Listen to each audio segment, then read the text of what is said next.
ಕ್ರಿಸ್ತನಲ್ಲಿ ಪ್ರೀತಿಯ ದೇವಜನರೇ,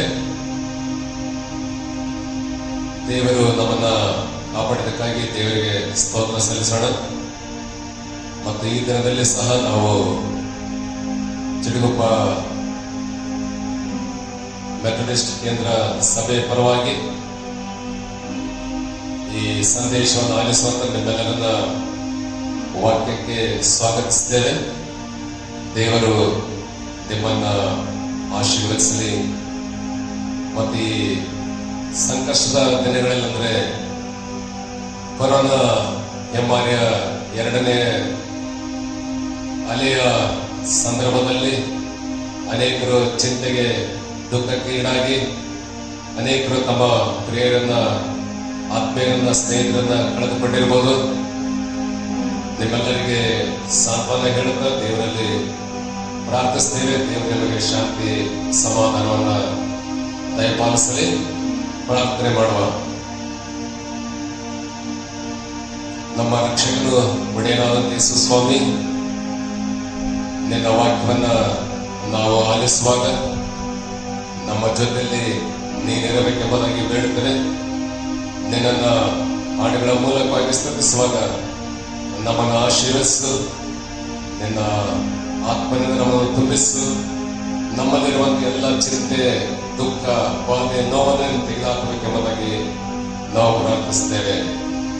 ಕರ್ತನೇ, ಕೊರೋನಾ ಕಾಯಿಲೆಯಿಂದಾಗಲಿ ಅಥವಾ ಇನ್ನಿತರ ಕಾಯಿಲೆಯಿಂದಾಗಲಿ ಅನೇಕರು ತಮ್ಮ ಪ್ರಿಯರನ್ನ ಆಪ್ತರನ್ನ ಕಳೆದುಕೊಂಡು ದುಃಖದಲ್ಲಿರುವಾಗ ಅಂತ ಕುಟುಂಬದವರಿಗಾಗಿ, ಅಂತ ವ್ಯಕ್ತಿಗಳಿಗಾಗಿ ನಾವು ಪ್ರಾರ್ಥಿಸುತ್ತೇವೆ. ಅಪ್ಪ, ನಿನ್ನ ಶಾಂತಿ, ನಿನ್ನ ಸಮಾಧಾನ ಅವರಿಗೆ ದಯಪಾಲಿಸು. ಕರ್ತನೆ, ಕುಟುಂಬದವರಿಗೆ ಬೇಕಾದಂತ ನಿನ್ನ ಆಶೀರ್ವಾದ ದಯಪಾಲಿಸು. ಧೈರ್ಯವನ್ನು ದಯಪಾಲಿಸಬೇಕೆಂಬುದಾಗಿ ಬೇಡುತ್ತೇವೆ. ನಿನ್ನ ವಾಕ್ಯವನ್ನು ಧ್ಯಾನ ಮಾಡುವಾಗ, ಪ್ರಾರ್ಥನೆ ಮಾಡುವಾಗ ಅವರಿಗೆ ನಿನ್ನ ವಾಕ್ಯದ ಮೂಲಕವಾಗಿ ಮಾತನಾಡಬೇಕೆಂಬುದಾಗಿ ಮತ್ತು ಕರ್ತನೆ, ಈ ವಾಕ್ಯವನ್ನು ಆಲಿಸುವಂತ ಪ್ರತಿಯೊಬ್ಬ ಮಕ್ಕಳನ್ನು ಆಶೀರ್ವದಿಸಬೇಕಾಗಿ ಯೇಸುವಿನ ನಾಮದಲ್ಲಿ ಬೇಡಿದ್ದೇವೆ ಸ್ವಾಮಿ. ಆಮೇನ್. ಜೈ ಕ್ರಿಸ್ತ. Praise the lord. ನಾವು ಈ ಸಂದರ್ಭದಲ್ಲಿ ದೇವರ ಮಹಿಮೆಗಾಗಿ ಹಾಡನ್ನು ಹಾಡುವ ಭಕ್ತರಾದಂಥ ಪೌಲನು ತನ್ನ ಪತ್ರಿಕೆಯಲ್ಲಿ ಈ ರೀತಿಯಾಗಿ ಬರೀತಾರೆ. ಏನಂದ್ರೆ, ಶಿಲುಬೆಯ ಸಂದೇಶ ನಾಶನದವರಿಗೆ ಹುಚ್ಚುತನ, ರಕ್ಷಣೆಯ ಮಾರ್ಗದಲ್ಲಿರುವಂತ ನಮಗಾದರೂ ದೇವರ ಶಕ್ತಿ ಎಂಬುದಾಗಿ ಆತನು ಹೇಳುವಂತ ಆತನಾಗಿದ್ದಾನೆ. ಆದ್ರಿಂದ ಭಕ್ತರಾದಂಥ ಪೌಲನ ಜೊತೆಯಲ್ಲಿ ಸೇರಿ ನಾವು ಕೂಡ ದೇವರಿಗೆ ಮಹಿಮೆ ಸಲ್ಲಿಸುವ ಹಾಗೆ ಈ ಹಾಡನ್ನ ಒಟ್ಟಾಗಿ ಹಾಡೋಣ ಪ್ರಿಯರೇ. ಶಿಲುಬೆಯ ಸಂದೇಶವು ನಿನ್ನನ್ನು ಬಿಡಿಸುವುದು ಎಂಬುದಾಗಿ.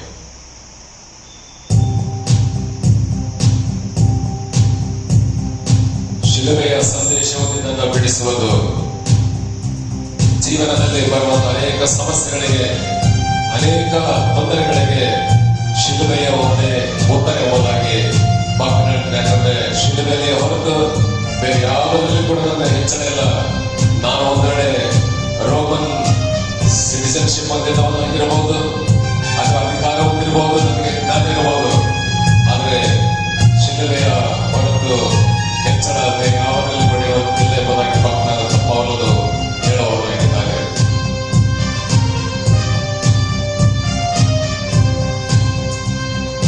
ಶಿಲುಬೆಯ ಸಂದೇಶವು ನಿನ್ನನ್ನು ಬಿಡಿಸುವುದು.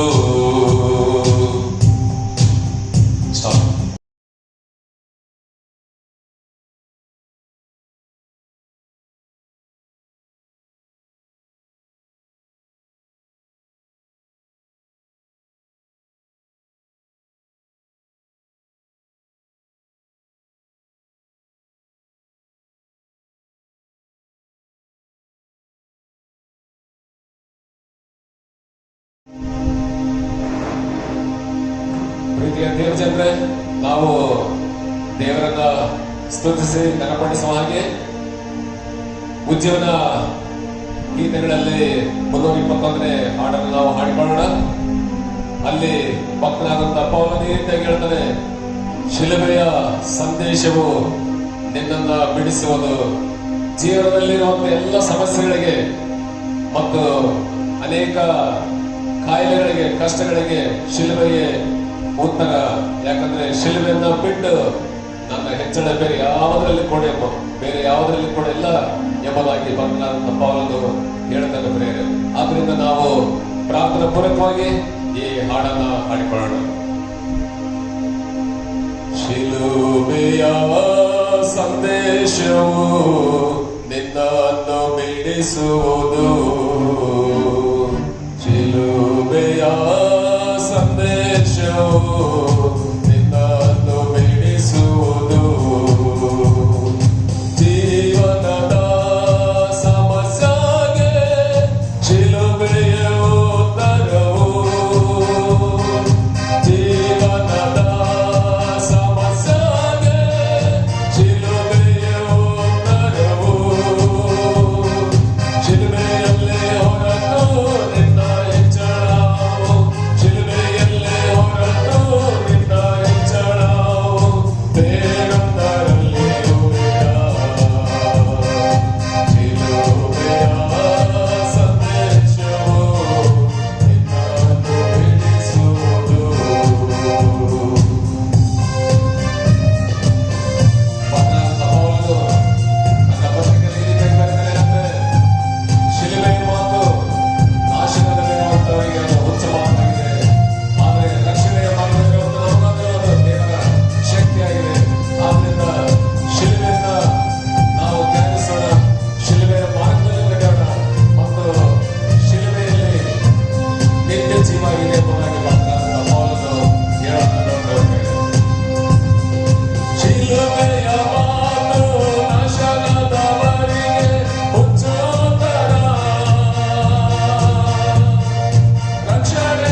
ಜೈ ಕ್ರೈಸ್ಟ್. ವಾಕ್ಯಕ್ಕಾಗಿ ನಮ್ಮನ್ನು ಸಿದ್ಧಪಡಿಸಿಕೊಳ್ಳುವ ಹಾಗೆ ಒಂದು ಹಾಡನ್ನು ಹಾಡುವ. ಆ ಹಾಡು ಪ್ರಾರ್ಥನಾಪೂರ್ವಕವಾಗಿ ನಾವು ಹಾಡುವ. ಪ್ರಾರ್ಥನಾಪೂರ್ವಕವಾಗಿ ಈ ಹಾಡನ್ನು ಹಾಡುವಾಗ ನಮ್ಮನ್ನು ನಾವು ದೇವರ ವಾಕ್ಯಕ್ಕಾಗಿ ಸಿದ್ಧಪಡಿಸಿಕೊಳ್ಳೋಣ. ಇನ್ನೂ ಹೆಚ್ಚಾಗಿ ನೀನು ಬೇಕಯ್ಯ ಏಸಯ್ಯ ಎಂಬತಕ್ಕಂಥ. ಯಾಕಂದ್ರೆ ಈ ಹಾಡಿನಲ್ಲಿ ಹೇಳ್ತದೆ, ಈ ಲೋಕದ ಐಶ್ವರ್ಯ ನನಗೆ ಬೇಡ, ಆದರೆ ನಿನ್ನ ವಾಕ್ಯಗಳು ನನ್ನಲ್ಲಿ ನೆಲೆಯಾಗಿರಲಿ ಎಂಬುದಾಗಿ ಈ ಹಾಡುಗಳನ್ನು ಹೇಳುವ ಮುಖಾಂತರ ಈ ನಾಲ್ಕರಿಂದ ಭಕ್ತರಾದಂಥ ಪೌಲನು ಕೂಡ ಹೇಳ್ತಾರೆ, ನನ್ನ ಹೆಚ್ಚಳ ದೇವರಲ್ಲೇ ಇದೆ ಎಂಬುದಾಗಿ. ಈ ವಾಕ್ಯದಲ್ಲಿ ಕೂಡ ಹೇಳ್ತದೆ, ಲೋಕದ ಐಶ್ವರ್ಯ ಬೇಡ ದೇವ ಎಂಬುದಾಗಿ. ಆದ್ರಿಂದ ಜೀವವುಳ್ಳಂತ ವಾಕ್ಯ, ಸಜೀವವಾದಂತ ವಾಕ್ಯ, ಈ ದೇವರ ವಾಕ್ಯವನ್ನು ನಾವು ದಿನಾಲು ಹೆಚ್ಚಾಗಿ ಇನ್ನೂ ಹೆಚ್ಚಾಗಿ ನಾವು ಧ್ಯಾನ ಮಾಡಿ ಅದರಿಂದ ಆಶೀರ್ವಾದ ಹೊಂದಿಕೊಳ್ಳಕ್ಕಾಗಂತೆ ದೇವರು ನಮಗೆ ಸಹಾಯ ಮಾಡಲಿ. ಈ ಹಾಡನ್ನು ಪ್ರಾರ್ಥನಾ ಪೂರ್ವಕವಾಗಿ ಹಾಡೋಣ.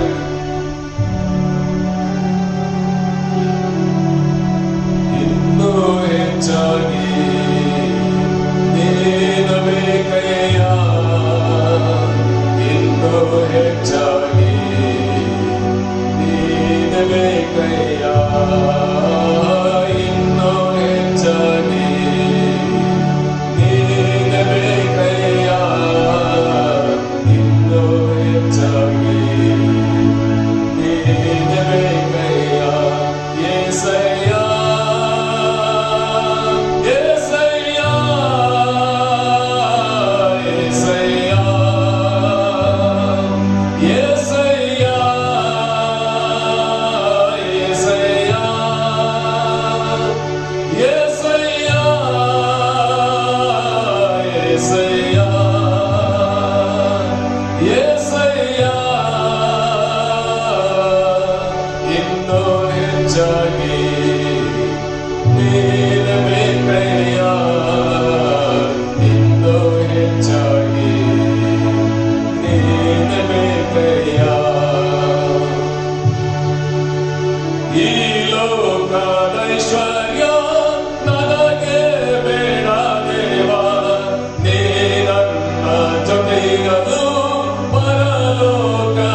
ಮನಸ್ಸುಗಳನ್ನ ಯೋಚನೆಗಳನ್ನ ನೇರ್ಗೊಳಿಸಿ ನಾವು ಪ್ರಾರ್ಥನೆ ಮಾಡೋಣ.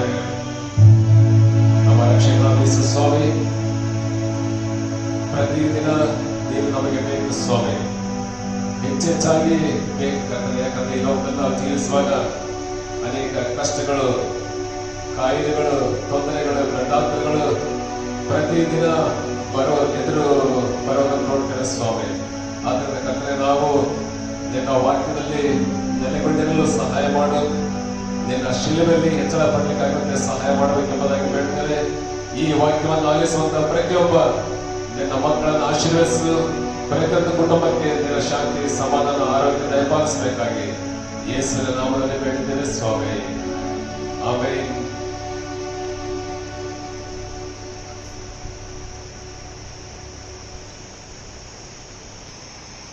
ಅಷ್ಟೇನು ಟೈಟ್ಲ್ ಏನು ಕೊಟ್ಟೆ, ರೆಕಾರ್ಡಲ್ಲಿ ಇರ್ತದೆ, ಇದ್ರಾಗೆ ಇರ್ತದೆ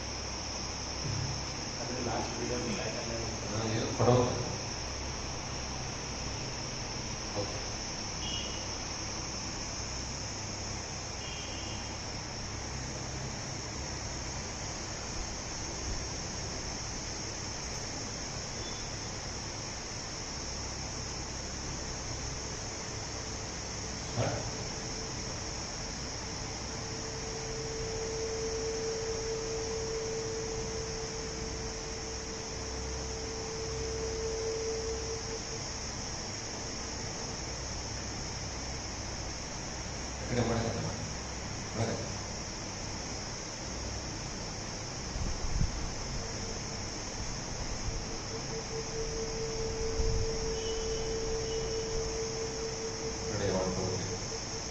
ಕಳೆದ ವಾರ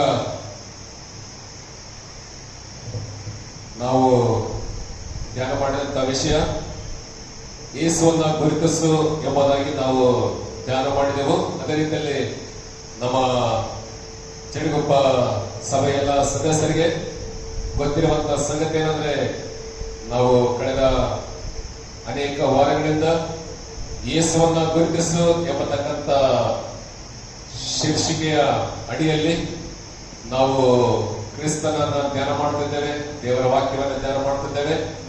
ಮತ್ತದೇ ರೀತಿಯಲ್ಲಿ ಕಳೆದ ವಾರ ನಾವು ತೋಮನ ಬಗ್ಗೆ ನಾವು ನೋಡಿಕೊಂಡೆವು. ಮತ್ತು ಈ ವಾರದಲ್ಲಿ ಕೂಡ ನಾವು ಐಡೆಂಟಿಫೈ ಜೀಸಸ್ ಅಥವಾ ಯೇಸುವನ್ನ ಗುರುತಿಸು ಎಂಬುದಾಗಿ ನಾವು ಧ್ಯಾನ ಮಾಡುವ ಪ್ರಿಯರೇ. ಈ ದಿನ ನಾವು ಧ್ಯಾನ ಮಾಡಲಿಕ್ಕೆ ಇರುವಂತಹ ವ್ಯಕ್ತಿಯ ಕುರಿತು ಅಥವಾ ಯಾವ ವ್ಯಕ್ತಿ ಎಂಬುದಾಗಿ ಆಲೋಚನೆ ಮಾಡೋದಾದ್ರೆ ಅದು ಭಕ್ತನಾದಂತಹ ಪೌಲನು ಅಥವಾ ಸೌಲನು ಎಂಬುದಾಗಿ ನಾವು ನೋಡುತ್ತೇವೆ. ಈ ಪೌಲ್ ಎಂಬುದಾಗಿ ಹೇಳುವಾಗ ಸೆಂಟ್ ಪಾಲ್ ಎಂಬುದಾಗಿ ಹೇಳ್ತಾರೆ. ಸೆಂಟ್ ಪಾಲ್ ಎಂಬುದಾಗಿ ಆತನನ್ನ ಜನ ಗುರುತಿಸುವುದನ್ನ ನಾವು ನೋಡೋರಾಗಿದ್ದೇವೆ. ಈ ಪೌಲನ್ ಎಂಬುದಾಗಿ ಹೇಳುವಾಗ ಆತನು ರೋಮನ್ರ ಒಂದು ಕುಟುಂಬದಿಂದ ಬಂದಂತ ವ್ಯಕ್ತಿಯಾಗಿದ್ದ. ಈ ಲ್ಯಾಟಿನ್ ಒಂದು ಭಾಷೆಯಲ್ಲಿ ಈ ಹೆಸರಿನ ಅರ್ಥ ಅಥವಾ ಸೌಲ ಎಂಬುದಾಗಿ ಹೇಳುವಾಗ, ಅದು ಇಬ್ರಿಯ ಭಾಷೆಯಲ್ಲಿ ಸೌಲ ಎಂಬುದಾಗಿ ಹೇಳುವಾಗ ಆಸ್ಟ್ಫಾರ್ ಅಥವಾ ದೇವರನ್ನ ಕೇಳಿಕೊಂಡವ ಎಂಬುದಾಗಿ ಇಬ್ರಿಯ ಭಾಷೆಯಲ್ಲಿ ಅದರ ಅರ್ಥ ಇರ್ತದೆ. ಮತ್ತು ಪೌಲನು ಸೌಲನಾದ ನಂತರ ಈ ಹೆಸರಿನ ಅರ್ಥವನ್ನು ನೋಡೋದಾದ್ರೆ ಪೌಲ ಎಂಬುದಾಗಿ ಹೇಳುವಾಗ ಸ್ಮಾಲ್, ಚಿಕ್ಕವನು ಅಥವಾ ತಗ್ಗಿಸಿಕೊಳ್ಳುವವನು, ಹಂಬಲ್ ಎಂಬುದಾಗಿ ಈ ಹೆಸರಿನ ಅರ್ಥವಾಗಿರ್ತದೆ. ಮತ್ತದೇ ರೀತಿಯಲ್ಲಿ ಭಕ್ತರಾದಂತಹ ಪೌಲನು ತನ್ನನ್ನು ಕುರಿತು ತಾನೇ ಹೇಳುವಾಗ ನಾನು ರೋಮನ್ ಸಿಟಿಜನ್ಶಿಪ್ ಹೊಂದಿದವನು ಎಂಬುದಾಗಿ, ಅಂದ್ರೆ ರೋಮನ್ನರ ಒಂದು ಹಕ್ಕು ಬಾಧ್ಯತೆಯನ್ನ ಹೊಂದಿದವನೆಂಬುದಾಗಿ ಅಪೊಸ್ತಲರ ಕೃತ್ಯ 22ನೇ ಅಧ್ಯಾಯ 25 ಮತ್ತು 25ರಿಂದ 27ನೇ ವಚನದಲ್ಲಿ ಹೇಳುವುದನ್ನು ನಾವು ನೋಡುತ್ತೇವೆ. ಮತ್ತು ಅದೇ ರೀತಿಯಲ್ಲಿ ಪೌಲನು ಹುಟ್ಟಿದಂತ ಒಂದು ವೇಳೆ ವರ್ಷ ನಾವು ನೋಡುವಾಗ ಕ್ರಿಸ್ತ ಶಕ 4ನೇ ಇಸ್ವಿ ಎಂಬುದಾಗಿ ನೋಡ್ತೇವೆ. ಮತ್ತು ಅದೇ ರೀತಿಯಲ್ಲಿ ಇದನ್ನು ಹುಟ್ಟಿದಂತ ಸ್ಥಳ ನೋಡುವಾಗ ಅದು ತಾರ್ಷಿಷ್ ಎಂಬತಕ್ಕಂತ ಆ ಒಂದು ಸ್ಥಳದಲ್ಲಿ ಆತನು ಹುಟ್ಟಿದನು. ಫಿಲಿಪ್ಪರಿಗೆ ಬರೆದ ಪತ್ರಿಕೆ 3ನೇ ಅಧ್ಯಾಯ 5ರಿಂದ 6 ವಚನ ನಾವು ನೋಡುವಂತ ಸಂದರ್ಭದಲ್ಲಿ ಭಕ್ತರಾದಂತ ಪೌಲನು ತನ್ನನ್ನು ಕುರಿತು ತಾನೇ ಹೇಳ್ತಾನೆ ಏನಂದ್ರೆ, ನಾನು 8ನೇ ದಿನದಲ್ಲಿ ಸುನ್ನತನ್ನು ಮಾಡಿಸಿಕೊಂಡಿದ್ದೇನೆ ಮತ್ತು ನಾನು ಇಸ್ರೇಲ್ ವಂಶದವನು ಮತ್ತು ಅದೇ ರೀತಿಯಲ್ಲಿ ಬೆಂಜಮಿನ್ ಈ ಕುಲಕ್ಕೆ ಸೇರಿದವನು ಎಂಬುದಾಗಿ ಹೇಳ್ತಾನೆ. ಮತ್ತೆ ಬೆಂಜಮಿನ್ ಕುಲ ಎಂಬುದಾಗಿ ಹೇಳುವಾಗ ಬೆನ್ಯಮಿನ್ ಕುಲ ಎಂಬುದಾಗಿ ಹೇಳುವಾಗ ಅರಸನಾದಂತ ಸೌಲನು ಕೂಡ ಆತನು ಬೆನ್ಯಮಿನ್ ಕುಲಕ್ಕೆ ಸೇರಿದಂತವನು ಎಂಬುದಾಗಿ ನೋಡ್ತಾನೆ. ಮತ್ತು ಅದೇ ರೀತಿಯಲ್ಲಿ ಭಕ್ತರಾದಂತ ಪೌಲನು ಇಬ್ರಿಯರಿಗೆ ಹುಟ್ಟಿದವನು ಎಂಬುದಾಗಿ ಹೇಳ್ತಾನೆ. ಮತ್ತು ಈತನ ನಂಬಿಕೆ ನೋಡುವಾಗ ಆತನು ಪರಿಸಾಯನ ಎಂಬುದಾಗಿ ಹೇಳುವಾಗ, ಯೇಸು ಪರಿಸಾಯನ ಎಂಬುದಾಗಿ ಹೇಳುವಾಗ ಅಲ್ಲಿ ಪುನರುತ್ಥಾನವಿದೆ ಎಂಬುದಾಗಿ ನಂಬುವಂತ ಒಂದು ಜನಾಂಗವಾಗಿತ್ತು ಎಂಬುದಾಗಿ ನೋಡ್ತೇವೆ. ಮತ್ತೊಂದು ರೀತಿಯಲ್ಲಿ ಭಕ್ತರಾದಂತ ಪೌಲನು ತನ್ನನ್ನು ಕುರಿತು ತಾನೇ ಹೇಳ್ತಾನೆ, ಮತಾಸಕ್ತಿಯನ್ನು ಒಂದೊಳ್ಳೆ ನೋಡೋದಾದ್ರೆ ನನ್ನಲ್ಲಿ ಎಷ್ಟು ಈ ಯಹೂದ್ಯರ ಒಂದು ರಕ್ತದಲ್ಲಿತ್ತಂದ್ರೆ ಕ್ರೈಸ್ತರನ್ನ ಯಾರು ನಂಬಿದಾರೋ ಅವರನ್ನ ನಾನು ನಾಶ ಮಾಡಬೇಕೆಂಬತಕ್ಕಂತ ಅಷ್ಟೊಂದು ವಿಶ್ವಾಸ ಅಥವಾ ಅಷ್ಟೊಂದು ಯಹೂದ್ಯರ ಒಂದು ನಂಬಿಕೆ ಆತನಲ್ಲಿ ಇತ್ತೆಂಬುದಾಗಿ ನೋಡ್ತೇವೆ. ಮತಾಸಕ್ತಿ ಎಂಬುದಾಗಿ ಹೇಳುವಾಗ ಆತನು ಯಹೂದ್ಯನಾಗಿದ್ದ ಮತ್ತು ಆತನು ಈ ಕ್ರಿಸ್ತನನ್ನ ನಂಬಿದಂತ ಮಕ್ಕಳನ್ನ ಹಿಂಸೆ ಪಡಿಸುವಂತ ಆತನಾಗಿದ್ದ. ಒಂದು ವೇಳೆ ಧರ್ಮಶಾಸ್ತ್ರಾನುಸಾರವಾಗಿ ನಾವು ನೋಡಿದ್ರೆ ಅಥವಾ ಈ ಮೋಶೆಯ ಧರ್ಮ ನಿಯಮಕ್ಕನುಸಾರವಾಗಿ ನನ್ನನ್ನ ನಾನು ಎಣಿಸಿಕೊಂಡ್ರೆ ನಾನು ಸಂಪೂರ್ಣವಾಗಿ ನಿರ್ದೋಷ ಎಂಬುದಾಗಿ ಭಕ್ತರಾದಂತ ಪೌಲನು ಹೇಳ್ತಾನೆ. ಮತ್ತೊಂದು ರೀತಿಯಲ್ಲಿ ನಾನು 100ಕ್ಕೆ 100 ನೀತಿವಂತನು ಎಂಬುದಾಗಿ, ಯಾಕಂದ್ರೆ ನಾನು ಧರ್ಮಶಾಸ್ತ್ರವನ್ನು ಅಚ್ಚುಕಟ್ಟಾಗಿ ನಾನು ಪಾಲಿಸ್ತೇನೆ ಎಂಬುದಾಗಿ ಭಕ್ತರಾದಂತ ಪೌಲನು ಇಲ್ಲಿ ಹೇಳೋದನ್ನು ನೋಡುತ್ತೇನೆ. ಮತ್ತೊಂದು ರೀತಿಯಲ್ಲಿ ಅಪೊಸ್ತಲರ ಕೃತ್ಯ 21ನೇ ಅಧ್ಯಾಯ 39 ವಚನ ಹೋದ್ರೆ, ಅಪೊಸ್ತಲರ ಕೃತ್ಯ 21:39 ವಚನ. ಅದಕ್ಕೆ ಪೌಲನು ನಾನು ಯಹೂದ್ಯನು ತಾರ್ಷಿಸದವನು ಕಿಲಿಕ್ಯ ಸೀಮೆಯ ಪ್ರಖ್ಯಾತವಾದ ಪಟ್ಟಣದವನು ಈ ಜನರಿಗೆ ಕೆಲವು ಮಾತುಗಳನ್ನು ಹೇಳುವುದಕ್ಕೆ ನನಗೆ ಅಪ್ಪಣೆಯಾಗಬೇಕೆಂದು ಕೇಳಿಕೊಳ್ಳುತ್ತೇನೆ. ನಾನು ತಾರ್ಷಿಸದವನು, ನಾನು ಯಹೂದ್ಯನು ಮತ್ತು ನಾನೇನಂದ್ರೆ ಕಿಲಿಕ್ಯ ಆ ಒಂದು ಪ್ರಾಂತಕ್ಕೆ ಅಥವಾ ಈಗಿನ ಒಂದು ಸಿಲಿಷಿಯಾ ಎಂಬುದಾಗಿ, ಆ ಸಿಲಿಷಿಯಾ ಪಟ್ಟಣ ಎಲ್ಲಿದೆ ಎಂಬುದಾಗಿ ನೋಡುವಾಗ ಈಗಿನ ಒಂದು ಟರ್ಕಿ ದೇಶದಲ್ಲಿ ಅದು ಇದೆ ಎಂಬುದಾಗಿ ನಾವು ನೋಡ್ತೇವೆ. ಇದೇ 22ನೇ ಅಧ್ಯಾಯ 3ನೇ ವಚನ, ಅಪೊಸ್ತಲರ ಕೃತ್ಯ 22:3ನೇ ವಚನ ನೋಡುವಾಗ ಇಲ್ಲಿ ಹೇಳ್ತಾನೆ ಭಕ್ತನಾದಂತ ಪೌಲನು, ನಾನು ಏನಂದ್ರೆ ದೊಡ್ಡ ಒಂದು ಬೋಧಕನ ಕೈ ಕೆಳಗೆ ನನಗೆ ಟ್ರೈನಿಂಗ್ ಆಗಿದೆ. ಆ ದೊಡ್ಡ ಬೋಧಕ ಯಾರಂದ್ರೆ ಗಮಲಿಯೇಲ್ ಎಂಬುದಾಗಿ, ಗಮಲಿಯೇಲನ ಅಧೀನದಲ್ಲಿ ನಾನು ತರಬೇತಿಯನ್ನು ಹೊಂದಿದ್ದೇನೆ, ಧಾರ್ಮಿಕವಾದಂತ ತರಬೇತಿಯನ್ನು ನಾನು ಹೊಂದಿದ್ದೇನೆ ಎಂಬುದಾಗಿ. ಈ ಗಮಲಿಯೇಲ್ ಯಾರಪ್ಪ ಎಂಬುದಾಗಿ ನೋಡುವಾಗ ಲೂಕನ ಬರೆದ ಸುವಾರ್ತೆ 2ನೇ ಅಧ್ಯಾಯ 25ನೇ ವಚನದಲ್ಲಿ ಹೇಳ್ತದೆ, ಅಲ್ಲಿ ಒಬ್ಬ ಬಹಳ ಮುಪ್ಪಿನ ಪ್ರಾಯದವನಾದ ಸೀಮೋನನು ಇರ್ತಾನೆ. ಆ ಸೀಮೋನನು ಕೂಡ ದೇವರ ರಾಜ್ಯವನ್ನ ಎದುರು ನೋಡುವಂತ ವ್ಯಕ್ತಿ. ಆ ವ್ಯಕ್ತಿಯ ಮಗನೆಂಬುದಾಗಿ ನಾವು ನೋಡ್ತೇವೆ. ಅಂದ್ರೆ ಅಂತ ವ್ಯಕ್ತಿಯ ಮಗನು ಈ ಗಮಲಿಯೇಲ್ ಆಗಿದ್ದ. ಆ ಗಮಲಿಯೇಲನ ಕೆಳಗೆ ಈತನು ಓದಿದಂತ ಧರ್ಮಶಾಸ್ತ್ರವನ್ನು ಓದಿದಂತ ವ್ಯಕ್ತಿ ಎಂಬುದಾಗಿ ನಾವು ನೋಡುತ್ತೇವೆ. ಈ ಭಕ್ತರಾದಂತ ಪೌಲನು ತನ್ನನ್ನು ಕುರಿತು ಸಾಕ್ಷಿ ಹೇಳ್ತಾನೆ. 7ನೇ ಅಧ್ಯಾಯ ಅಪೊಸ್ತಲರ ಕೃತ್ಯ 7ನೇ ಅಧ್ಯಾಯ 58ನೇ ವಚನದಲ್ಲಿ ಮತ್ತು ಅಪೊಸ್ತಲರ ಕೃತ್ಯ 22ನೇ ಅಧ್ಯಾಯ 20ನೇ ವಚನದಲ್ಲಿ ಹೇಳ್ತಾನೆ, ನಾನು ಕ್ರೈಸ್ತರನ್ನ ಹಿಂಸೆ ಪಡಿಸ್ತಿದ್ದೆ, ಆದ್ರಿಂದ ನಾನು ಸ್ಟೆಫನನ ರಕ್ತ ಸಾಕ್ಷಿಗೆ ಅಥವಾ ಆತನ ಕೊಲೆಗೆ ನಾನು ಸಾಕ್ಷಿಯಾಗಿದ್ದೆ, ಆತನ ವಸ್ತ್ರಗಳನ್ನು ನಾನು ಕಾಯುತ್ತಿದ್ದೆ ಎಂಬುದಾಗಿ ಭಕ್ತರಾದಂತ ಪೌಲನು ಇಲ್ಲಿ ಹೇಳೋದನ್ನು ನೋಡ್ತೇವೆ. ಅಂದ್ರೆ ಅಷ್ಟೊಂದು ಮತಾಭಿಮಾನಿ ಉಳ್ಳಂತ ವ್ಯಕ್ತಿಯಾಗಿದ್ದ. ಮತ್ತು ಈ ಪೌಲನ ಹೆಸರು ಜನ ಕೇಳಿದ್ರೆ ಬೆಚ್ಚಿ ಬೀಳ್ತಿದ್ರು ಅಥವಾ ಜನರು ಭಯ ಪಡ್ತಿದ್ರು. ಯಾಕಂದ್ರೆ ಒಂದು ವೇಳೆ ಈ ಭಕ್ತರಾದಂತ ಪೌಲನ ಹಾಗೆ ಈ ಕಾಲದಲ್ಲಿ ಒಂದು ವೇಳೆ ಯಾರಾದ್ರೂ ಜೀವಿಸಿದ್ರೆ ನನಗನ್ನಿಸ್ತದೆ ಯೇಸು ಕ್ರಿಸ್ತನ ನಂಬಿಕೆಯನ್ನು ತೋರಿದ ಎಷ್ಟು ಜನ ಹಿಂದಕ್ಕೆ ಹೋಗ್ತಿದ್ರೆ ಗೊತ್ತಿಲ್ಲ. ಯಾಕಂದ್ರೆ ಭಕ್ತರಾದಂತ ಪೌಲನು ಅಷ್ಟೊಂದು ಯಹೂದ್ಯ ಮತಾಭಿಮಾನಿ ಆತನು ಆಗಿದ್ದ ಎಂಬುದಾಗಿ ನಾವು ನೋಡುತ್ತೇವೆ. ಯಾಕಂದ್ರೆ ನಮ್ಮ ಒಂದು ನಂಬಿಕೆಯಲ್ಲಿ ನಾವು ಅನೇಕರು ಏನಾಗಿದ್ದೇವೆ 50-50% ಅಥವಾ 50-50% ಯೇಸು ಕ್ರಿಸ್ತನಲ್ಲಿ ನಂಬಿಕೆ ಇಡ್ತೇವೆ. 50% ಲೌಕಿಕವಾಗಿರ್ತೇವೆ, 50% ನಾವೇನಂದ್ರೆ ನಾನು ಕ್ರೈಸ್ತನೊಬ್ಬ ಎಂಬುದಾಗಿ ನಾವು ಹೇಳಿಕೊಳ್ತೇವೆ. ಅಥವಾ ಇನ್ನು ಕೆಲವರು 10% ನಾವು ಕ್ರೈಸ್ತರು ಎಂಬುದಾಗಿ ಹೇಳ್ತಾರೆ, 90% ನಾನು ಲೌಕಿಕವಾಗಿ ನಾನು ಯಾವುದೋ ಜಾತಿಗೆ ಸಂಬಂಧಪಟ್ಟವನು ಎಂಬುದಾಗಿ ಹೇಳ್ತಾರೆ. ಅಂತವರಿಗೆ ಒಂದು ವೇಳೆ ಪೌಲನಂತ ಈ ಮತಾಭಿಮಾನಿಗಳಂತ ಜನರು ಒಂದು ವೇಳೆ ಇದ್ದಿದೆ ಅಂದ್ರೆ ಕ್ರೈಸ್ತರನ್ನ ಹಿಂಸೆ ಪಡಿಸುವಂತವರು ಎಷ್ಟು ಜನ ನಾವು ಹಿಂದಕ್ಕೆ ಹೋಗ್ತಿದ್ದೇವೆ ಗೊತ್ತಿಲ್ಲ ಬೇರೆ. ಆದ್ರೆ ಭಕ್ತರಾದಂತ ಪೌಲನ ಹೆಸರು ಕೇಳಿದ್ರೆ ಜನ ಭಯ ಪಡ್ತಿದ್ರೆ ಎಂಬುದಾಗಿ ನೋಡ್ತೇವೆ.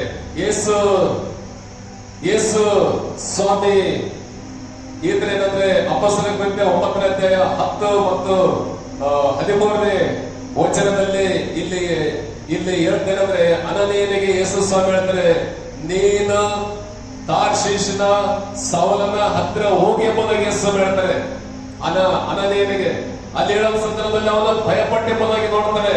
9ನೇ ಅಧ್ಯಾಯ 10 ಮತ್ತು 13ನೇ ವಚನ 2 ವಚನದಲ್ಲಿ ಹೇಳ್ತದೆ, ಈ ಅನನೀಯನು ಕೂಡ ಆತನ ಹತ್ತಿರ ಹೋಗೋದಕ್ಕೆ ಭಯಪಟ್ಟ. ಸ್ವಾಮಿ, ನಾವು ಆತನನ್ನ ಬಹಳವಾಗಿ ಕೇಳಿದ್ದೇವೆ ಆತನ ಕುರಿತಾಗಿ, ಆದ್ರಿಂದ ನಾನಲ್ಲಿ ಹೋಗೋದಲ್ಲೇ ಎಂಬತಕ್ಕಂತ ಆ ಒಂದು ಉತ್ತರದಲ್ಲಿ ಆತನ ಹೇಳ್ತಾರೆ ಭಯ ಪಟ್ಟಿದ್ದ ಎಂಬುದಾಗಿ. ನಾವು ಕೂಡ ಈ ಸಂದರ್ಭದಲ್ಲಿ ನಾವು ಎಷ್ಟು ಜನ ಯೇಸು ಕ್ರಿಸ್ತನ ಮಕ್ಕಳೆಂಬುದಾಗಿ ಹೇಳಿಕೊಳ್ಳೋದಕ್ಕೆ ಭಯ ಪಡ್ತೇವೋ ಗೊತ್ತಿಲ್ಲ ಪ್ರಿಯರೇ. ಆದ್ರೆ ಇಂದಿನ ಕಾಲದಲ್ಲಿ ನಾವು ನೋಡುವಂತ ಸಂದರ್ಭದಲ್ಲಿ ಪೌಲನ ಹೆಸರು ಕೇಳಿದ್ರೆ ಜನ ಭಯ ಪಡ್ತಿದ್ರೆ ಎಂಬುದಾಗಿ ನೋಡ್ತಾರೆ. ಯಾಕಂದ್ರೆ ಪೌಲನು ಆತನ ಮಹಾಯಾಜಕರಿಂದ ಮತ್ತು ಸ್ಯಾನಿಟರಿ ಕಮಿಟಿ ಏನಿದೆ, ಯೆರೂಸಲೇಮಿನ ಸ್ಯಾನಿಟರಿ ಕಮಿಟಿ, ಆ ಕಮಿಟಿಯಿಂದ ಆತನ ಒಂದು ಅಧಿಕಾರ ಪತ್ರವನ್ನು ತೆಗೆದುಕೊಂಡು ಹೋಗ್ತಾರೆ. ಏನಂದ್ರೆ, ನಾನು ದಮಸ್ಕಕ್ಕೆ ಹೋಗ್ತೇನೆ, ಆ ದಮಸ್ಕದಲ್ಲಿ ಯಾರ್ಯಾರು ಯೇಸು ಕ್ರಿಸ್ತನ ಮಾರ್ಗವನ್ನು ಹಿಡಿದಿದ್ದಾರೋ, ಆ ಮಾರ್ಗವನ್ನು ಹಿಡಿದಾರೋ ಅಂದ್ರೆ ಯೇಸು ಕ್ರಿಸ್ತನನ್ನ ಯಾರು ನಂಬಿದ್ದಾರೋ, ಯೇಸು ಸ್ವಾಮಿ ಹೇಳ್ತಾರೆ ನಾನೇ ಮಾರ್ಗ ಎಂಬುದಾಗಿ. ಆದ್ರೆ ಪೌಲ್ ಹೇಳ್ತಾರೆ ಯಾರ್ಯಾರು ಆ ಮಾರ್ಗವನ್ನು ಹಿಡಿದಿದ್ದಾರೋ ಅವರು ಗಂಡಸರಾದರೂ ಸರಿ ಹೆಂಗಸರಾದರೂ ಸರಿಯೋ ಅವರನ್ನ ನಾನು ಹಿಡಿದು ತರುವುದಕ್ಕೆ ನನಗೆ ಪರ್ಮಿಷನ್ ಅಥವಾ ಅಧಿಕಾರ ಕೊಡಬೇಕೆಂಬುದಾಗಿ ಮಹಾಯಾಜಕರನ್ನ ಕೇಳುವಾಗ ಅವರೊಂದು ಅಧಿಕಾರದ ಪತ್ರವನ್ನ ಕೊಡ್ತಾನೆ. ಆ ಅಧಿಕಾರ ಪತ್ರವನ್ನ ತೆಗೆದುಕೊಂಡು ಈ ಭಕ್ತರಾದಂತ ಪೌಲನು ಆತನ ಪ್ರಯಾಣ ಮಾಡಿ ಹೋಗುವಾಗ ಇಲ್ಲಿ ಹೇಳ್ತದೆ, ಪೌಲನು ಇನ್ನು ಕರ್ತನ ಶಿಷ್ಯರ ಮೇಲೆ ರೌದ್ರವುಳ್ಳವನಾಗಿದ್ದ. ಪೌಲನು ಇನ್ನು ಯೇಸು ಕ್ರಿಸ್ತನ ಮಕ್ಕಳನ್ನ ನೋಡಿದ್ರೆ ಬೆದರಿಕೆ ಮಾತನಾಡ್ತಾ ಇದ್ದ. ಪೌಲನು ಇನ್ನು ಯೇಸು ಕ್ರಿಸ್ತನ ಮಕ್ಕಳನ್ನ ನೋಡಿದರೆ ಸಂಹಾರ ಮಾಡಬೇಕೆಂಬತಕ್ಕಂತ ಆಸೆ. ಯೇಸು ಕ್ರಿಸ್ತನನ್ನ ನಂಬಿದಂತ ಮಕ್ಕಳು ಯಾರಾದ್ರೂ ಸಿಕ್ಕರೆ ಅವರನ್ನ ಕೊಲೆ ಮಾಡಬೇಕೆಂಬತಕ್ಕಂತ ಒಂದು ಹಂಬಲ ಆತನಿಗಿತ್ತು. ಅಥವಾ ಯೇಸು ಕ್ರಿಸ್ತನ ಮಕ್ಕಳು ಯಾರಾದ್ರೂ ಸಿಕ್ಕರೆ ಅವರನ್ನ ಅರೆಸ್ಟ್ ಮಾಡಬೇಕಂದ್ರೆ ಅವರನ್ನ ಸೆರೆಯಾಗಿ ಹಿಡಿಯಬೇಕೆಂಬುದಾಗಿ ಅವನು ಹಾತೊರೀತಿದ್ದ ಎಂಬುದಾಗಿ ನೋಡ್ತೇವೆ. ಅದಕ್ಕೆ ಪೌಲನು ಹೇಳ್ತಾರೆ, ಆ ಮಾರ್ಗ ಹಿಡಿದವರು ಯಾರಾದ್ರೂ ಸಿಕ್ಕರೆ ಸರಿ, ಅವರು ಗಂಡಸರಾಗ್ಲಿ ಹೆಂಗಸರಾಗ್ಲಿ ಮಕ್ಕಳಾಗಲಿ, ನಾನು ಅವರನ್ನ ಬೇಡಿ ಹಾಕಿ ಹಿಡಿದು ತರುತ್ತೇನೆ ಎಂಬುದಾಗಿ ಆತನು ಬಹಳ ಸಿಟ್ಟು, ಕೋಪದಿಂದ, ದ್ವೇಷದಿಂದ ಅಥವಾ ದ್ವೇಷ ಸಾಧನೆಯಿಂದ ಅಥವಾ ದುರಾಭಿಮಾನ ಅಥವಾ ಮತಾಭಿಮಾನದಿಂದ ಆತನು ಪ್ರಯಾಣ ಮಾಡ್ತಾನೆ ಎಂಬುದಾಗಿ ನೋಡ್ತೇವೆ. ಯೆರೂಸಲೇಮಿನಿಂದ ದಮಸ್ಕಕ್ಕೆ ಪ್ರಯಾಣ ಮಾಡೋದನ್ನು ನೋಡ್ತೇವೆ. ಯೆರೂಸಲೇಮಿನಿಂದ ದಮಸ್ಕಕ್ಕೆ ಸುಮಾರು ಅದು 225 ಕಿಲೋಮೀಟರ್ ಇದೆ ಪ್ರೇರೆ. ಯೆರೂಸಲೇಮಿನಿಂದ ದಮಸ್ಕ ಅದು 225 ಕಿಲೋಮೀಟರ್ ಇದೆ. ಆ 225 ಕಿಲೋಮೀಟರ್ ಆತ ಕ್ರಮಿಸಿದ. ಆದ್ರೆ ದಮಸ್ಕದ ಹತ್ತಿರ ಹೋಗುವಂತ ಸಂದರ್ಭದಲ್ಲಿ ನಾವು ನೋಡುತ್ತೇವೆ, ಒಂದು ವೇಳೆ ದಮಸ್ಕದ ಜನರು ಅಲ್ಲಿ ಇರುವಂತಹ ಅನನೀಯ ಎಂಬತಕ್ಕಂತ ಪ್ರವಾದಿ ಅಥವಾ ಯೇಸು ಕ್ರಿಸ್ತನ ಶಿಷ್ಯ ಮತ್ತು ಅದೇ ರೀತಿಯಲ್ಲಿ ಅಲ್ಲಿರುವಂತಹ ಅನೇಕ ಕ್ರೈಸ್ತ ಜನರು ಒಂದು ವೇಳೆ ಪ್ರಾರ್ಥನೆ ಮಾಡಿರಬಹುದು, ಸ್ವಾಮಿ ಆತನು ಈ ರೋಮನ್ ಅಧಿಕಾರದಿಂದ ಅಥವಾ ಯಹೂದ್ಯರ ಒಂದು ಅಧಿಕಾರದಿಂದ ಮಹಾಯಾಜಕರ ಅಧಿಕಾರ ಪತ್ರದಿಂದ ಆತನು ನಮ್ಮನ್ನ ಸಂಹಾರ ಮಾಡೋದಕ್ಕಾಗಿ ಬರ್ತಾ ಇದ್ದಾನೆ. ಆದ್ರಿಂದ ನಮ್ಮನ್ನು ರಕ್ಷಿಸಿ ಎಂಬುದಾಗಿ ಅವನು ಕೂಗಿಕೊಂಡಿರಬಹುದು. ಯಾಕಂದ್ರೆ ದೇವರನ್ನ ನಾವು ಒಂದು ವೇಳೆ ಮನಪೂರ್ವಕವಾಗಿ ಪ್ರಾರ್ಥನೆ ಮಾಡಿದ್ರೆ ದೇವರು ನಮ್ಮ ಪ್ರಾರ್ಥನೆಯನ್ನು ಕೇಳ್ತಾರೆ. ವಿಮೋಚನೆ ಕಾಂಡ 2ನೇ ಅಧ್ಯಾಯ 23ರಿಂದ 25ನೇ ವಚನ ನಾವು ಒಂದು ವೇಳೆ ನೋಡಿದ್ದಾದ್ರೆ ಅಲ್ಲಿ ಹೇಳ್ತಾನೆ, ನಾನು ಅವರ ಗೋಳಾಟವನ್ನ ನೋಡಿದ್ದೇನೆ. ಮೋಶೆಗೆ ದೇವರು ಹೇಳ್ತಾರೆ, ನಾನು ಅವರ ಗೋಳಾಟವನ್ನು ನೋಡಿದ್ದೇನೆ. 3ನೇ ಅಧ್ಯಾಯ 7ನೇ ವಚನ ಹೋದ್ರೆ, ವಿಮೋಚನೆ ಕಾಂಡ 3ನೇ ಅಧ್ಯಾಯ 7ನೇ ವಚನ. ಆಗ ಯೆಹೋವನು ಐಗುಪ್ತ ದೇಶದಲ್ಲಿರುವ ನನ್ನ ಜನರ ದುರವಸ್ಥೆಯನ್ನು ನೋಡಿದ್ದೇನೆ. ಬಿಟ್ಟಿ ಮಾಡಿಸುವವರ ವಿಷಯದಲ್ಲಿ ಅವರು ಇಟ್ಟ ಮೊರೆಯು ನನಗೆ ಕೇಳಿಸಿತು. ಅವರ ದುಃಖವನ್ನೆಲ್ಲ ನಾನು ಬಲ್ಲೆನು. ಆದ ಕಾರಣ ಅವರನ್ನು ಐಗುಪ್ತರ ಕೈಯೊಳಗಿಂದ ತಪ್ಪಿಸುವುದಕ್ಕೂ ಆ ದೇಶದಿಂದ ಬಿಡಿಸಿ ಹಾಲು ಜೇನು ಹರಿಯುವ ವಿಸ್ತಾರವಾದ ಒಳ್ಳೆ ದೇಶಕ್ಕೆ. ನೋಡ್ತೇವೆ ನಾವೇನಂದ್ರೆ ಪತ್ರ ಮೋಶೆಗೆ ದೇವರು ಹೇಳ್ತಾರೆ, ನಾನು ಅವರ ದುಃಖವನ್ನ ಬಲ್ಲೆನು, ನಾನು ಅವರ ಗೋಳಾಟವನ್ನ ಬಲ್ಲೆನು. ಅವರು ನನಗೆ ಮೊರೆ ಇಟ್ಟಿದ್ದಾರೆ, ನಾನು ಅವರ ಮೊರೆಯನ್ನ ಆಲಿಸಿದ್ದೇನೆ. ಆದ್ರಿಂದ ನಾನು ಐ ಹ್ಯಾವ್ ಕಮ್ ಡೌನ್ ಎಂಬುದಾಗಿ ದೇವರು ಹೇಳೋದನ್ನು ನೋಡುತ್ತೇವೆ. ಇಲ್ಲಿ ಕೂಡ ಒಂದು ವೇಳೆ ಈ ಪೌಲನು ದಮಸ್ಕಕ್ಕೆ ಆತನ ಅಧಿಕಾರಯುಕ್ತನಾಗಿ ಹೋಗುವಂತ ಸಂದರ್ಭದಲ್ಲಿ ಇಲ್ಲಿ ಕೂಡ ಕ್ರೈಸ್ತರಾದ ವಿಶ್ವಾಸಿಗಳ ಮನೆಯಿಟ್ಟಿರಬಹುದು ಪ್ರಿಯರೇ. ಯಾಕಂದ್ರೆ ಅರಸರ ಅಥವಾ ಮಹಾಯಾಜಕರ ಅಧಿಕಾರಿಗಳ ಹಿರಿಯರ ಸಭಾಪತ್ರವನ್ನ ಅಥವಾ ಪರಿವೇಶನಾರ್ಥಂತೆ ಆತನು ತೆಗೆದುಕೊಂಡು ಬರ್ತಾನೆ. ಆದ್ರೆ ನಮ್ಮನ್ನು ಬಿಡಿಸುತ್ತೇವೆ ಎಂಬುದಾಗಿ ಜನರು ಪ್ರಾರ್ಥನೆ ಮಾಡಿರಬಹುದು ಪ್ರಿಯರೇ. ಆದ್ರಿಂದ ನಾವು ನೋಡುತ್ತೇವೆ ದೇವರು ನಮ್ಮ ಬರೆಯನ್ನು ಕೇಳ್ತಾರೆ. ಯಾಕಂದ್ರೆ ದೇವರ ವಾಕ್ಯದಲ್ಲಿ ನೋಡ್ತೇವೆ, ಎಕ್ಸಡಸ್ ವಿಮೋಚನೆ ಕಾಂಡ 2ನೇ ಅಧ್ಯಾಯ 23ರಿಂದ 25 ಮತ್ತು 3ನೇ ಅಧ್ಯಾಯ 7ನೇ ವಚನದಲ್ಲಿ ನೋಡ್ತೇವೆ, ನಾನು ಅವರ ದುಃಖವನ್ನು ಬಲ್ಲೆನು, ನಾನು ಅವರ ಗೋಳಾಟವನ್ನು ಬಲ್ಲೆನು, ಅವರು ಪಡುವಂತ ಕಷ್ಟವನ್ನು ನಾನು ಬಲ್ಲೆನು ಎಂಬುದಾಗಿ ಅವನು ಪ್ರೇರಣೆ. ಈ ಸಂದರ್ಭದಲ್ಲಿ ಕೂಡ ನಾವು ಅನಾರೋಗ್ಯದ ಒಂದು ವೇಳೆ ದುಃಖಕ್ಕೀಡಾಗಿರಬಹುದು, ಕಷ್ಟಕ್ಕೀಡಾಗಿರಬಹುದು, ನಮ್ಮ ಕಣ್ಣೀರಿನಿಂದ ನಾವು ಕೈ ತೊಳಿತಿರಬಹುದು, ಅಥವಾ ನಮ್ಮ ಕಣ್ಣೀರಿಂದ ನಾವು ಮರೆ ಇಡ್ತಾ ಇರಬಹುದು. ಆದ್ರೆ ದೇವರು ಹೇಳ್ತಾನೆ, ನಿನ್ನ ಕಣ್ಣೀರನ್ನ ಬಲ್ಲೆ ಪ್ರಿಯರೇ, ಸಹೋದರಿ ನಿನ್ನ ಕಣ್ಣೀರನ್ನು ನಾನು ಬಲ್ಲೆ, ಅಥವಾ ನಿನ್ನ ಗೋಳಾಟವನ್ನು ನಾನು ಬಲ್ಲೆ ಎಂಬುದಾಗಿ ಯೇಸು ಸ್ವಾಮಿ ಈ ಸಂದರ್ಭದಲ್ಲಿ ಹೇಳುವಂತವರಾಗಿದ್ದಾರೆ. ಆದ್ರಿಂದ ಈ ಭಕ್ತನಾದಂತ ಪೌಲನು ಆತನು ಯಾರೇ ಮೂಲಕವಾಗಿ ಅಧಿಕಾರದ ಪತ್ರವನ್ನು ತೆಗೆದುಕೊಂಡು ಹೋಗಿರ್ಬೋದು, ಅಥವಾ ಯಾರೇ ಮೂಲಕ ನಾನು ಅವರನ್ನು ಬಂಧಿಸ್ತೇನೆ ಅಥವಾ ಸರಿಯಾಗಿ ಹಿಡಿದುಕೊಂಡು ಬರ್ತೇನೆ ಎಂಬುದಾಗಿ ಒಂದು ವೇಳೆ ಈ ಪೌಲನು ಅಂದುಕೊಂಡು ಹೋಗಿರಬಹುದು.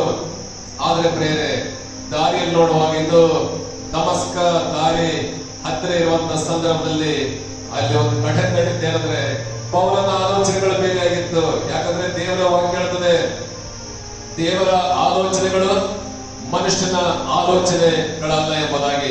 ಮನುಷ್ಯನ ಆಲೋಚನೆ ಮಾಡೋದಕ್ಕಿಂತ ದೇವರ ಆಲೋಚನೆಗಳು ಬಹಳ ಉನ್ನತವಾಗಿರ್ತದೆ.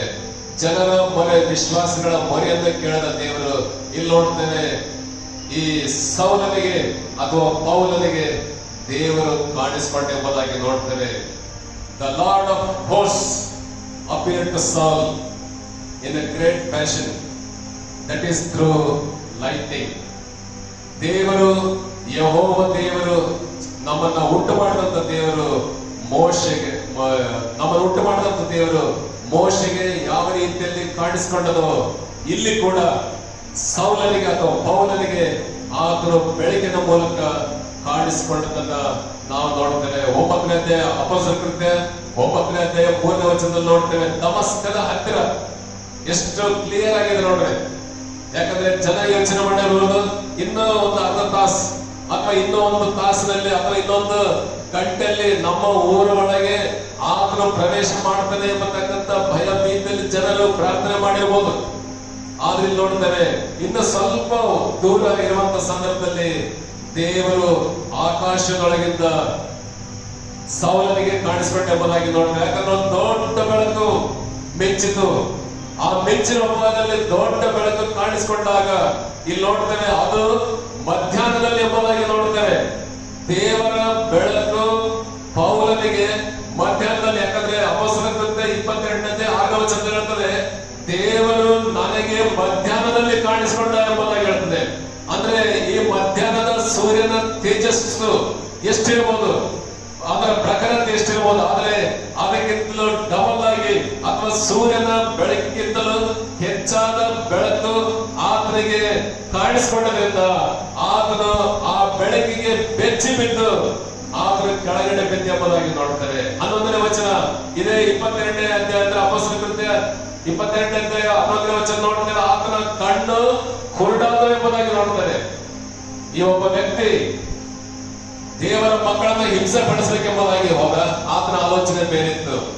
ಆತನಿಗೆ ಅಧಿಕಾರ ಕೊಟ್ಟಂತವರ ಒಂದೊಳ್ಳೆ ಸಂತೋಷ ಪಟ್ಟಿರಬಹುದು. ಓ, ಯೇಸು ಕ್ರಿಸ್ತನನ್ನ ನಂಬಿದಂತ ವ್ಯಕ್ತಿಗಳನ್ನ ಪೌಲನ್ನು ಸರಿ ಹಿಡಿದು ತರ್ತಾರೆ ಎಂಬುದಾಗಿ ಒಂದೊಳ್ಳೆ ಆಲೋಚನೆ ಮಾಡಿ ಸಂತೋಷ ಪಟ್ಟಿರಬಹುದು.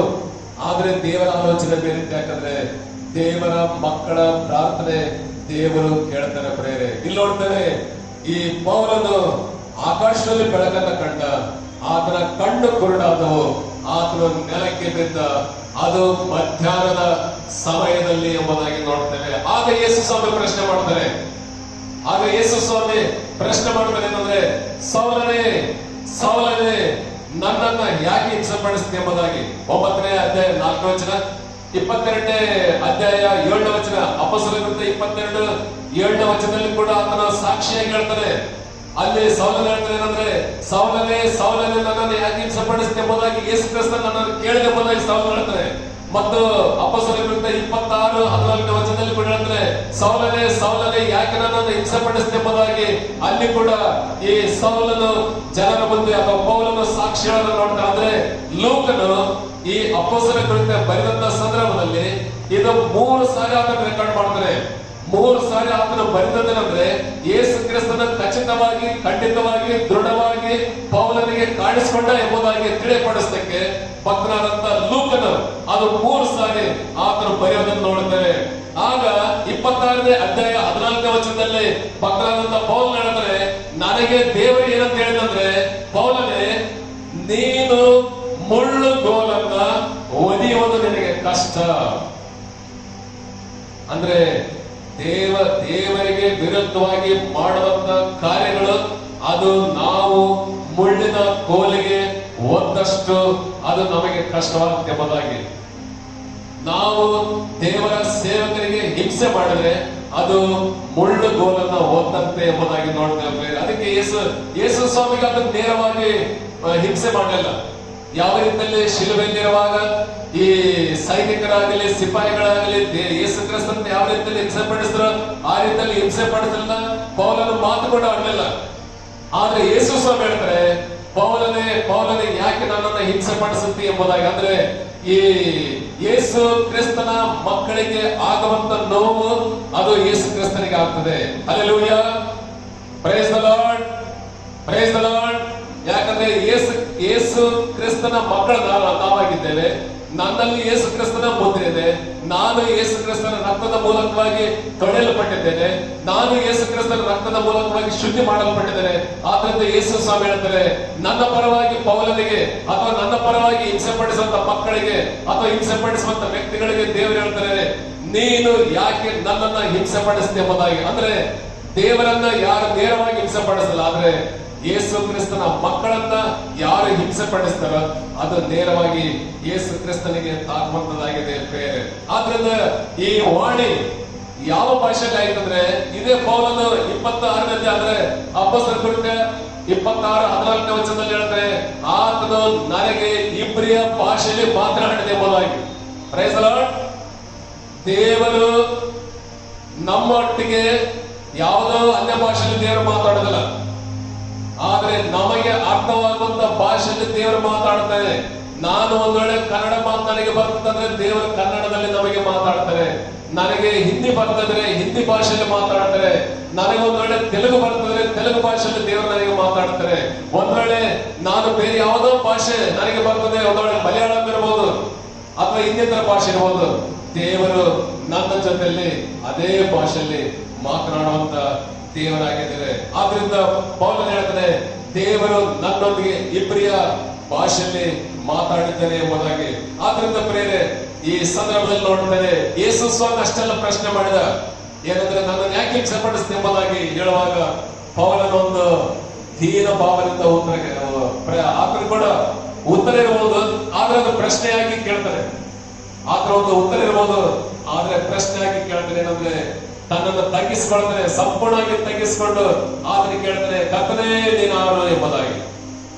ಕರ್ತನೇ ನೀನಾರು, ನಾನ್ ನಿನ್ನನ್ನು ಇದುವರೆಗೂ ನೋಡ್ಲಿಲ್ಲ, ಅಥವಾ ನಾನ್ ನಿನ್ನ ಕುರಿತಾಗಿ ನಾನು ಎಲ್ಲೂ ಕೂಡ ಕೇಳಲಿಲ್ಲ, ಆದ್ರೆ ನೀನಾರು ಎಂಬುದಾಗಿ ಇಲ್ಲಿ ದೇವರಿಗೆ ಅಥವಾ ಯೇಸು ಕ್ರಿಸ್ತನಿಗೆ ಆತನ ಪ್ರಶ್ನೆ ಮಾಡೋದನ್ನು ನೋಡ್ತೇವೆ. ಈ ಪೌಲನಿಗೆ ಒಂದು ವೇಳೆ ಆತನಿಗೆ ಧರ್ಮಶಾಸ್ತ್ರದ ಜ್ಞಾನ ಇರಬಹುದು, ಅಥವಾ ಹೆಚ್ಚಾಗಿ ವಿವೇಕ ಇರಬಹುದು, ಆಸ್ತಿ ಅಂತಸ್ತು ಇರಬಹುದು, ಆದ್ರೆ ಯೇಸು ಸ್ವಾಮಿಯ ಮುಂದೆ ತನ್ನನ್ನು ಸಂಪೂರ್ಣವಾಗಿ ತಗ್ಗಿಸಿಕೊಂಡು ಹೇಳ್ತಾರೆ, ಕರ್ತನೇ ನೀನಾರು ಎಂಬುದಾಗಿ ಇಲ್ಲಿ ಕೇಳೋದನ್ನು ನೋಡ್ತೇನೆ. ಈ ಒಬ್ಬ ವ್ಯಕ್ತಿ ಕ್ರೈಸ್ತರನ್ನ ಸೆರೆ ಹಿಡಿದು ಕರ್ತನೆ ಎಂಬುದಾಗಿ ಬಹಳ ಅಹಂಕಾರದಿಂದ ಆತನು ಹೋಗ್ತಾನೆ, ಮತ್ತು ಅದರಿಂದಲೇ ಆತನ ಅಧಿಕಾರಯುಕ್ತವಾಗಿ ಹೋಗ್ತಾನೆ. ಆದ್ರೆ ಅವನಿಗೆ ಆ ದಮಸ್ಕದೊಳಗೆ ಮುಟ್ಟುವಷ್ಟರಲ್ಲಿ ಬದಲಾವಣೆ ಬರೋದನ್ನು ನೋಡ್ತೇವೆ. ಆತನು ಯೇಸು ಸ್ವಾಮಿಯನ್ನು ಕಂಡ, he identified Jesus as Lord and Savior. ಆತನಿಗೆ ಅರ್ಥವಾಯಿತು, ನಾನು ಒಂದ್ ವೇಳೆ ಎಷ್ಟೇ ಅಧಿಕಾರ ಇರಬಹುದು, ಆದ್ರೆ ನನಗಿಂತಲೂ ಅಧಿಕಾರ ಹೊಂದಿದಂತ ವ್ಯಕ್ತಿ ಯೇಸು ಸ್ವಾಮಿ ಇದ್ದಾರೆ ಎಂಬುದಾಗಿ ಆತನಿಗೆ ಗೊತ್ತಾಯಿತು. Hallelujah, praise the lord. ಆತನು ಅವತ್ತು ಕಂಡುಕೊಂಡ ಆ ಬೆಳಕು ಆತನ ಕಣ್ಣಿಗೆ ಬಡಿಯುತ್ತಲೇ ಆತನ ಕಂಡುಕೊಂಡ, ಏನಂದ್ರೆ ಇದು ನನಗಿಂತಲೂ ಶಕ್ತಿಯುಳ್ಳಂತ ಶಕ್ತಿ, ಅದು ಮೇಲ್ಗಡೆ ಇದೆ ಎಂಬುದಾಗಿ, ಅದು ಯೇಸು ಸ್ವಾಮಿಯ ಶಕ್ತಿ ಎಂಬುದಾಗಿ ತಿಳ್ಕೊಂಡ್ರೆ ಅಲ್ಲಿ ಆತನು ತನ್ನನ್ನು ಸಂಪೂರ್ಣವಾಗಿ ಒಪ್ಪಿಸಿಕೊಂಡ ಎಂಬುದಾಗಿ ನಾವು ನೋಡ್ತೇವೆ. ಅಲ್ಲಿ ಆತನನ್ನ ದೇವರಿಗೆ ಅಥವಾ ಯೇಸು ಕ್ರಿಸ್ತನಿಗೆ ಸಂಪೂರ್ಣವಾಗಿ ಆತನ ಒಪ್ಪಿಸಿಕೊಂಡ ಎಂಬುದಾಗಿ ನೋಡ್ತೇವೆ. ಇಲ್ಲಿ ನೋಡುವಾಗ ಇದೇ ಅಪೊಸ್ತಲರ ಕೃತ್ಯ 9:7 ನೋಡ್ತೇವೆ, ಆತನ ಜೊತೆಲಿ ಎಷ್ಟೋ ಜನ ಇದ್ರು. ಯಾಕಂದ್ರೆ ಕ್ರೈಸ್ತರನ್ನ ಸೆರೆ ಹಿಡಿದು ತರಬೇಕಂದ್ರೆ ಇದು ಒಬ್ಬರಿಂದ ಆಗೋದಿಲ್ಲ. ಆದ್ರೆ ಪೌಲನ ಜೊತೆಲಿ ಅನೇಕ ಸಹಪಾಠಿಗಳು ಸಂಗಡಿಗರಿದ್ರು. ಅಲ್ಲಿ ನೋಡ್ತಾ ಆತನ ಜೊತೆಲಿದ್ದವರು ಅವರಿಗೆ ಏನು ಗೊತ್ತಾಗ್ಲಿಲ್ಲ, ಬರೀ ಸ್ವರವನ್ನು ಮಾತ್ರ ಕೇಳಿದ್ರೆ ಎಂಬುದಾಗಿ ನೋಡ್ತಾರೆ. ಯೇಸು ಕ್ರಿಸ್ತನ ಸ್ವರ ಮಾತ್ರ ಕೇಳಿದ್ರು, ಅವರಿಗೆ ಅದರ ಅರ್ಥ ಕೂಡ ಆಗ್ಲಿಲ್ಲ. ಇದೇ 9:8 ಮತ್ತು 9 ನೋಡ್ತೇವೆ. ಇಲ್ಲಿ ನೋಡುವಾಗ ಈ ಕಣ್ಣುಗಳು, ಆತನ ಕಣ್ಣುಗಳು ತೆರೆಯಲ್ಪಟ್ಟವೆಂಬುದಾಗಿ ನೋಡುತ್ತೇವೆ. ಆತನು 3 ದಿನ ಕೂಡ ಏನನ್ನ ತಿನ್ನಲಿಲ್ಲ, ಏನನ್ನು ಕೂಡ ಕುಡಿಯಲಿಲ್ಲ ಎಂಬುದಾಗಿ ನೋಡ್ತೇವೆ. ಆ 3 ದಿನದಲ್ಲಿ ಆತನಿಗೆ ಏನಾಯ್ತು, ಆತನು ತನ್ನ ಮನಸ್ಸನ್ನ ಪರಿವರ್ತನೆ ಮಾಡಿಕೊಂಡ. He repented for the sins what he had committed. ಆ 3 ದಿನದಲ್ಲಿ ಏನನ್ನ ಕುಡಿಲಿಲ್ಲ, ಏನನ್ನ ತಿನ್ನಲಿಲ್ಲ ಎಂಬುದಾಗಿ ನೋಡ್ತೇವೆ. ಆ 3 ದಿನ ದೇವರಿಗೆ ಆತನು ಏನೇನು ವಿರುದ್ಧವಾಗಿ ಕಾರ್ಯ ಮಾಡಿದ್ದನೋ ಆ ಎಲ್ಲವುಗಳಿಗೆ ಆತನು ಪಶ್ಚಾತ್ತಾಪ ಪಟ್ಟನೆ ಎಂಬುದಾಗಿ ನಾವು ನೋಡ್ತೇವೆ. ಆತನಲ್ಲಿದ್ದಂತ ಗರ್ವ ಹೋಯ್ತು, ಆತನಲ್ಲಿದ್ದಂತ ಈ ದ್ವೇಷ ಸಂಪೂರ್ಣವಾಗಿ ಮಾಯವಾಯಿತು. ಆತನಲ್ಲಿರುವಂತ ಎಲ್ಲ ಜ್ಞಾನ ಕೂಡ ಅದು ಮಂಕಾಯ್ತು. ಯಾಕಂದ್ರೆ ದೇವರ ಜ್ಞಾನ ಈ ಮನುಷ್ಯನ ಜ್ಞಾನದ ಮುಂದೆ ಎಲ್ಲವೂ ಕೂಡ ವ್ಯರ್ಥ ಎಂಬುದಾಗಿ ನಾವು ನೋಡ್ತೇವೆ. ಆದ್ರಿಂದ ಆತನ ಅರ್ಥ ಮಾಡಿಕೊಂಡ, ಏನಂದ್ರೆ ದೇವರ ಯೇಸು ಕ್ರಿಸ್ತನೇ ನಿಜವಾದಂತ ದೇವರು ಎಂಬುದಾಗಿ. ಒಂದ್ ವೇಳೆ ಭಕ್ತನಾದಂತ ಪೌಲನು ಆತನ ಒಂದ್ ವೇಳೆ ನಾವು ಇನ್ನೊಂದು ರೀತಿಯಾಗಿ ನೋಡೋದಂದ್ರೆ ಐಡೆಂಟಿಫೈ ಜೀಸಸ್ ಎಂಬುದಾಗಿ ಇದೆ. ಆದ್ರೂ ಕೂಡ ಇದಕ್ಕೆ ಇನ್ನೊಂದು ಶಿರೋನಾಮವನ್ನು ಕೂಡ ಕೊಡಬಹುದು. ಏನಂದ್ರೆ ಲಯನ್ ಟರ್ನ್ ಇಂಟು ಲ್ಯಾಂಪ್ ಎಂಬುದಾಗಿ, ಅಂದ್ರೆ ಸಿಂಹ ಕುರಿಯಾಗಿ ಬದಲಾಯಿತು ಎಂಬುದಾಗಿ ಹೇಳಿದ್ರೆ ಕೂಡ ತಪ್ಪಾಗಲಿಲ್ಲ. ಯಾಕಂದ್ರೆ ಈ ಸೌಲನು ಆತನ ಸಿಂಹದ ಉಪಾಯದಲ್ಲಿದ್ದ, ಆದ್ರೆ ಆತನ ಸಂಪೂರ್ಣವಾಗಿ ಆ ಬೆಳಕನ್ನ ಕಂಡ ತಕ್ಷಣ ಆತನ ಕುರಿಯ ಉಪಾಯದಲ್ಲಿ ತನ್ನನ್ನು ತಾನು ತಗ್ಗಿಸಿಕೊಂಡ. ತನ್ನನ್ನು ತಾನು ಎಷ್ಟರ ಮಟ್ಟಿಗೆ ತಗ್ಗಿಸಿಕೊಂಡಂದ್ರೆ ಜನರು ಆತನ ಕಲ್ಲೆಸೆದು ಕೊಂದ್ರೆ ಕೂಡ ಆತನ ಯಾವುದೇ ರೀತಿಯಾದಂತ ಚಿಂತೆ ಅಥವಾ ದುಃಖ ಯಾವುದು ಕೂಡ ಆತನಲ್ಲಿ ಇರಲಿಲ್ಲ ಎಂಬುದಾಗಿ ನೋಡ್ತೇವೆ. ಮೂರು ದಿವಸ ಆದ ನಂತರ ನಾವು ನೋಡ್ತೇವೆ, ಇಲ್ಲೊಬ್ಬ ವ್ಯಕ್ತಿ ಇರ್ತಾನೆ, ಅನನಿ ಎಂಬತಕ್ಕಂಥ ವ್ಯಕ್ತಿ. ಆತನಿಗೆ ಈಗ ಕಷ್ಟ ಶುರುವಾಯಿತು. ಯಾಕಂದ್ರೆ ಆ ಕಷ್ಟ ಏನಂದ್ರೆ ಈ ಸೌಲನ ಹತ್ತಿರ ಹೋಗಿ ಆ ಮಾತಾಡಬೇಕೆಂಬುದಾಗಿ ಯೇಸು ಸ್ವಾಮಿ ಹೇಳ್ತಾರೆ, ನೀನೆಂದು ನೆಟ್ಟನೆ ಬೀದಿಗೆ ಹೋಗು, ಅಲ್ಲಿ ಯೂದನ ಮನೆ ಇದೆ, ಆ ಯೂದನ ಮನೆಯಲ್ಲಿ ಸೌಲನಿದ್ದಾನೆ, ಅವನು ಪ್ರಾರ್ಥನೆ ಮಾಡುತ್ತಾನೆ, ಅವನನ್ನು ನೀನು ವಿಚಾರಿಸಿ ಎಂಬುದಾಗಿ ಹೇಳುವಾಗ ಈ ಅನನೀಯನಿಗೆ ಎದೆ ಬಡಿತ ಶುರುವಾಯಿತು. ಯಾಕಂದ್ರೆ ಆತನು ಕನ್ವರ್ಟ್ ಆಗಿದ್ದಾನೆ, ಆತನಲ್ಲಿ ಮನಸ್ತಾಪ ಇದೆ ಎಂಬುದಾಗಿ ಆತನಿಗೆ ಇನ್ನೂ ಗೊತ್ತಾಗಿರಲಿಲ್ಲ. ಯಾಕಂದ್ರೆ ಆತನಿಗೆ ಒಂದೇ ಮಾತು ಗೊತ್ತಿದ್ದೇನೆಂದ್ರೆ, ಆತನು ಈ ಅಧಿಕಾರಿಗಳಿಂದ ಅಥವಾ ಮಹಾಯಾಜಕರಿಂದ ಪತ್ರ ತೆಗೆದುಕೊಂಡು ಬಂದು ನಮ್ಮನ್ನ ಹಿಂಸಿಸ್ತಾನೆ, ದಮಸ್ಕದಲ್ಲಿರುವಂತಹ ಕ್ರೈಸ್ತರನ್ನ ಹಿಂಸೆ ಪಡಿಸ್ತಾನೆ, ಆತನು ಸರಿಯಾಗಿ ಹೋಗಿದ್ದಾನೆ ಎಂಬುದಾಗಿ ಮಾತ್ರ ಆತನಿಗೆ ಗೊತ್ತಿತ್ತು. ಆದ್ರೆ ಆತನು ಮನಸ್ತಾಪ ಪಟ್ಟು ಅಥವಾ ಪಶ್ಚಾತ್ತಾಪ ಪಟ್ಟು ದೇವರ ಕಡೆ ತಿರುಗಿದ್ದಾನೆ ಎಂಬುದಾಗಿ ಅನನೀಯನಿಗೆ ಗೊತ್ತಿರಲಿಲ್ಲ. ಆದ್ರೆ ಆತನು ಭಯಪಟ್ಟ. ಆದ್ರೆ ನೋಡಿ ಯೇಸು ಸ್ವಾಮಿ ಹೇಳ್ತಾನೆ, ನೀನು ಅವರನ್ನ ನೋಡಿ ವಿಚಾರಿಸು ಎಂಬುದಾಗಿ ಅಲ್ಲಿ ಯೇಸು ಸ್ವಾಮಿ ಹೇಳುವಾಗ ಆತನ ತಪ್ಪದೆ ಆ ಮಾತನ್ನ ಪಾಲಿಸಿ ಹೋಗುವಂತ ಸಂದರ್ಭದಲ್ಲಿ ನಾವು ನೋಡುತ್ತೇವೆ. ಆತನಿಗಾಗಿ ಪ್ರಾರ್ಥನೆ ಮಾಡುವಾಗ ಸಹೋದರ ಸೌಲನೆ ಎಂಬುದಾಗಿ ಆತನನ್ನ ಕರೆದು ಪ್ರಾರ್ಥನೆ ಮಾಡುವಾಗ ಅಲ್ಲಿ ನೋಡ್ತೇನೆ, ನೀರಿನ ಪೊರೆ ಯಾವ ರೀತಿಯಲ್ಲಿ ಇರ್ತದೋ ಅಂತ ಪೊರೆಗಳು ಆತನ ಕಣ್ಣಿನಿಂದ ಬಿದ್ದವೆಂಬುದಾಗಿ ನೋಡ್ತೇವೆ.